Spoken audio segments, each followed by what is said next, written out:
Why is this so zoomed in? Oh no, wrong direction. Oh god, no. Y'all, I've been trying to start this video for like 10 minutes and I'm just fumbling over myself because I don't do these often enough to like have a routine down and I don't know what I'm talking about. Hi guys, thanks for tuning in. If you're new and you don't know me, hi, my name's Callie, welcome.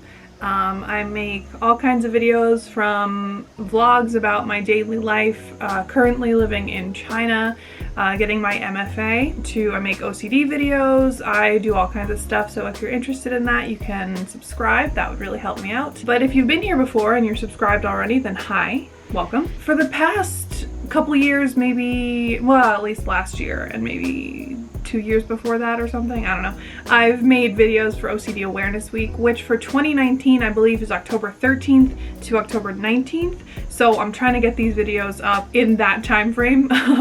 You'll know if it was successful once this is uploaded. But if you're waiting on my Russia travel vlogs, those are, at least by the time this video is up, the first one of those will be out. But they're kind of like coming along slowly as I'm sifting through all of my footage that I took while I was away. I don't know how many there will be ultimately, but those are kind of just like coming out, you know, as I get them done. And also, if you're interested, I do have a Patreon page. I will link that below and in the cards and all that stuff. So yeah, if you want to check that out, we have some cool little art rewards and stuff and like postcards and things that I send out. So that would be really cool if you'd be interested in helping me out that way. Let's not dilly-dally anymore and let's get into what I actually wanted to talk about for this video. Last month and also a couple days ago, I asked on the community tab, which if you're subscribed you will see, so make sure you're subscribed and hit the little bell and all that stuff. You will see that I asked kind of what you guys wanted to see for OCD Awareness Week. So I have a couple of questions that you guys sent in, so I'm gonna try and go through those. So before I start, I do want to give the disclaimer that I always give. One, I'm not a doctor. I'm not medically trained. I'm just somebody living with OCD. If you're interested in hearing any of my OCD stories, I can link those as well. I think I have a whole mental health playlist that you guys can check out. So like I said, not a doctor, not medically trained, just someone living with this experience that has done a lot of research on my own to make sure that I'm helping myself and being able to help other people without giving the wrong advice, because there's a lot of that going around. But also, second thing, I don't like to put trigger warnings on my OCD videos, because if you know anything about how OCD works, is that it kind of like feeds off of that avoidance of things that are triggering. So how the therapy for OCD works is you're kind of like exposed to your triggers. So putting a trigger warning, I feel like is just kind of, but you can consider that your trigger warning. So this is part one, and I'm gonna see how many questions I can get through. Okay, so there were actually two questions that kind of had a similar feeling to them, so I'll read them together. Okay, so first one, here we go. I'm guessing a video on stigma towards mental health in different countries would help some people. It's hard enough accepting it's OCD talking trash. Living in a country where acceptance isn't met with help and support must be tough. In the UK, I think there has been a drive in the last few years to raise awareness of mental health issues. There was even a Pure O TV drama this year. YouTube search Pure All For. I have great admiration for all those speaking up about their own mental health. It really does help chip away at the stigma. Thanks. And then I'll read the other one that's kind of similar to this, and then I'll like answer in an like all-encompassing way, trying to hit all of the points that the individual people wanted. Maybe you've touched on it before, but I would like to hear about how living in another country / culture impacts your OCD. Are you open about it with your Chinese friends? What is their understanding of it? Also, how does OCD affect planning for your future / your career once you eventually live full-time back in the States? Thanks for your question, guys. So just to start off, I think no matter where you are, I think living with OCD is tough, because at least, okay, well, how do I start this?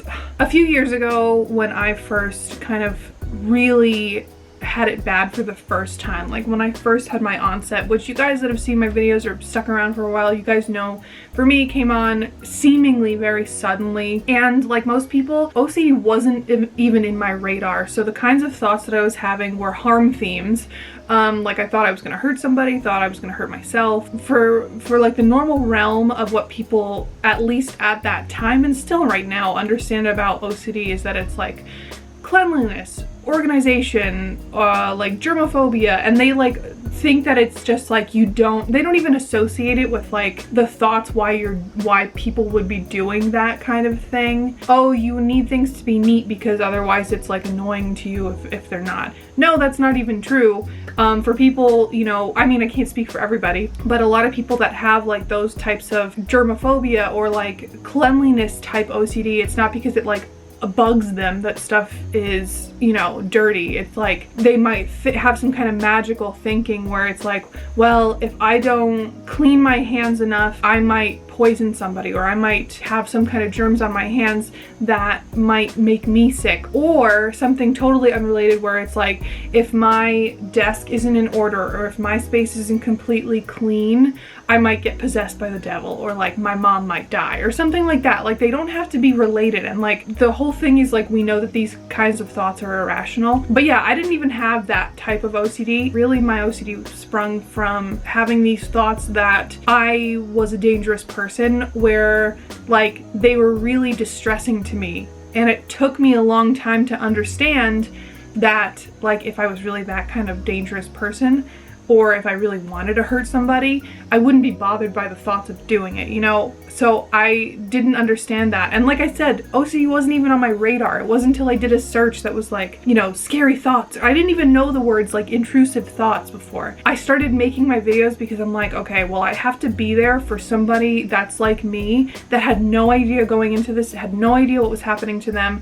And I think going back to why it's hard living anywhere with OCD is because without massive coverage or massive understanding of what the symptoms are, a lot of people are in the dark. Like they have no idea.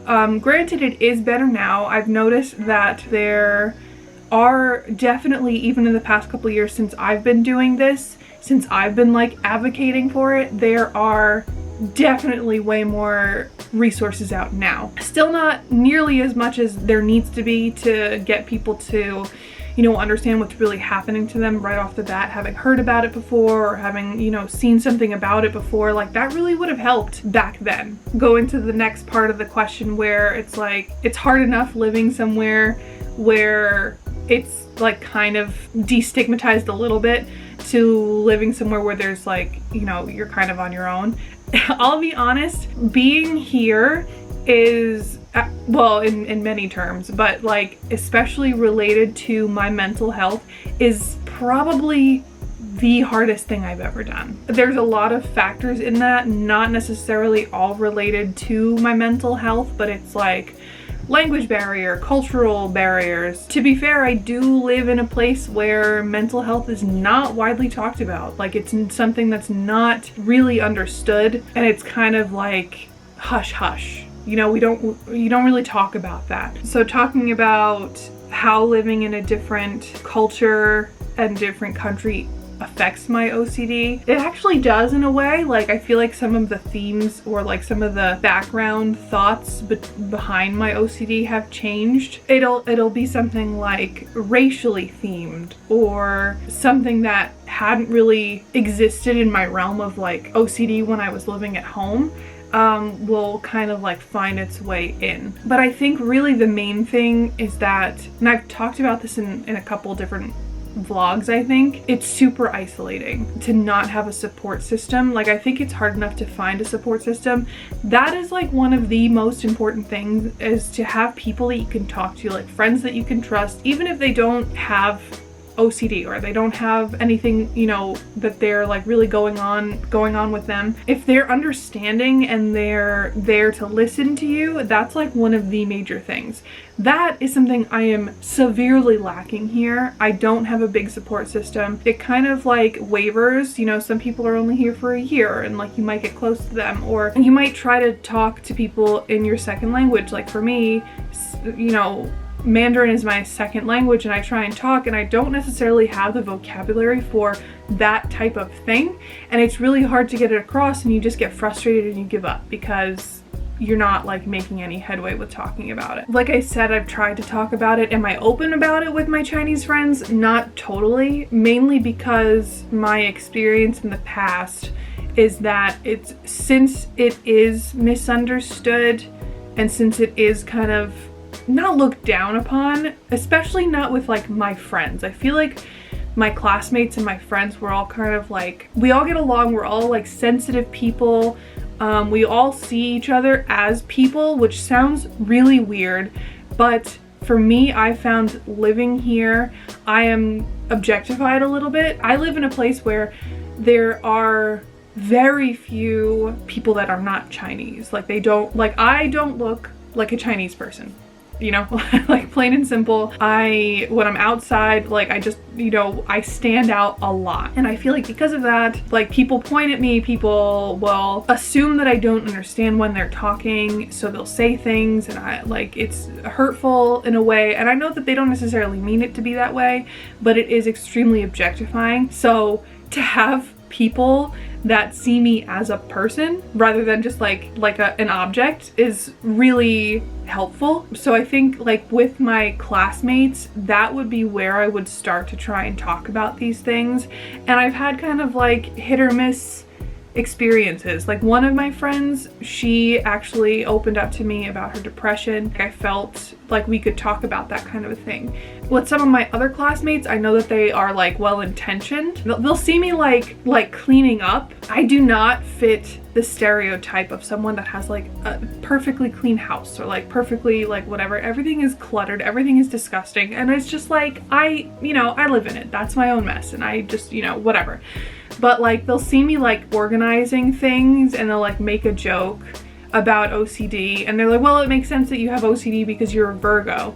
And I'm like, that's really like, that's all we can get into that conversation there, because it's like I know that it's not going to get to a point that's like a serious conversation, you know? As for this last part, where is it affecting your planning for the future and your career once you eventually live full-time back in the States? Yes, I would say so, because I always kind of have this like doom and gloom type feeling over my head that's like, it's gonna sound really weird, but like if you had it, then you know.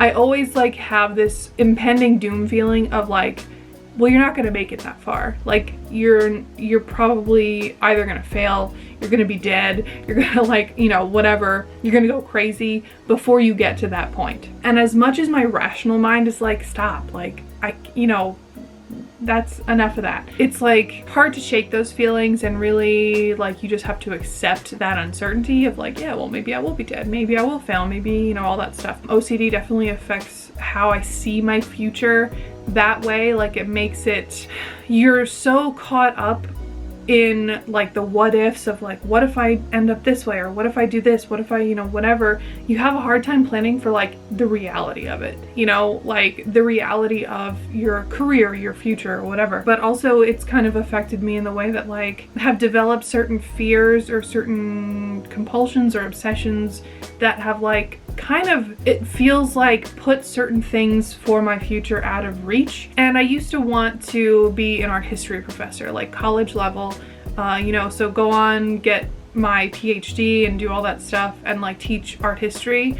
But now like the thought of teaching and like being in front of people all the time and like lesson planning and like committing to that is absurd. Like I can't see myself doing that. So I've like kind of tailored my future plans like for that avoidance, which is not good. So I don't really know. I don't know what's gonna happen. I enjoy a certain amount of freedom living here, by myself in my apartment, like coming and going as I please, doing whatever. But like in the States, the reality of it is I am gonna be, when I finally move back, before I can like get myself on my feet, I'm gonna be just about 30 years old, living with my parents, which there's nothing wrong with that. That's fine. It's just not, after living here for 4 years on my own, it's gonna be hard to go back to doing that full time.